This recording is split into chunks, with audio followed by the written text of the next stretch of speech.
পরিবেশ রক্ষা ও সবুজ বাংলাদেশ গড়ার প্রত্যয় সিরাজগঞ্জের রায়গঞ্জ উপজেলায় বৃক্ষরোপণ কর্মসূচি পালন করেছে সাজু পল্লী উন্নয়ন ও মানবিক ফাউন্ডেশন। মঙ্গলবার 16 জুন উপজেলার সোনাখাড়া ইউনিয়নের ঐতিহাসিক জয়সাগর দিঘির পার এলাকায় বৃক্ষরোপণ কর্মসূচির আনুষ্ঠানিক যাত্রা হয়। ফাউন্ডেশনের প্রতিষ্ঠাতা ও সমাজসেবক সাজু আহমেদের উদ্যোগে 50,000 বৃক্ষরোপণ কর্মসূচির প্রথম ধাপের কার্যক্রম সম্পন্ন করা হয়। এতে প্রধান অতিথি হিসেবে উপস্থিত থেকে বৃক্ষরোপণ কর্মসূচির উদ্বোধন করেন রায়গঞ্জ উপজেলা বিএনপির সাবেক সাংগঠনিক সম্পাদক আব্দুল কুদ্দুস মণ্ডল। এ সময় সোনাখাড়া ইউনিয়ন যুব দলের সদস্য সচিব আব্দুল মন্নাফ সরকার সহ স্থানীয় বিভিন্ন শ্রেণী পেশার মানুষ উপস্থিত ছিলেন।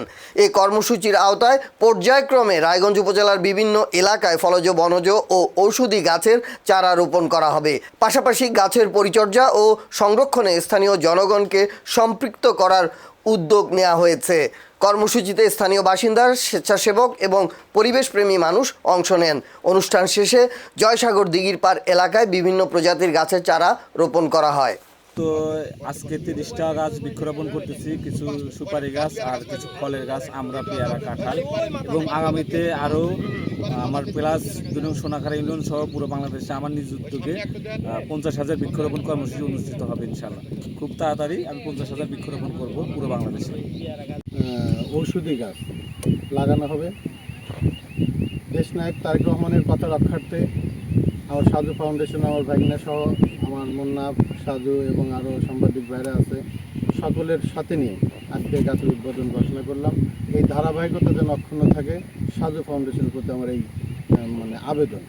কিন্তু সেই সাথে আমরা যারা এখানে আছি প্রত্যেকের বাড়িতেই যেন কমপক্ষে 10টা করে গাছ আমরা লাগিয়ে দেশনায়ক তারেক রহমানের কথাকে রক্ষা করার চেষ্টা করি। সবাইকে আপনার জয়সাগর দিঘি একটা ঐতিহাসিক দিঘি, যে দিঘিটা বাংলাদেশের মধ্যে সর্বোচ্চ দ্বিতীয় বৃহত্তম দিঘি, যে দিঘির আয়তন প্রায় 167 বিঘা।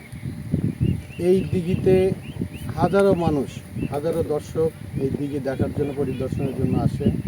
এই জায়গায় কিছুদিন আগে মাটির কাজ খননের কাজ করা হয়েছে এবং আগামী দিনে যদি এই জয়সাগর দিঘিটা একটা পর্যটন কেন্দ্র করা হয় তাহলে লক্ষ লক্ষ মানুষ এই পর্যটন কেন্দ্রে আসবে এবং এলাকার উন্নতি হবে, দেশের উন্নয়ন হবে।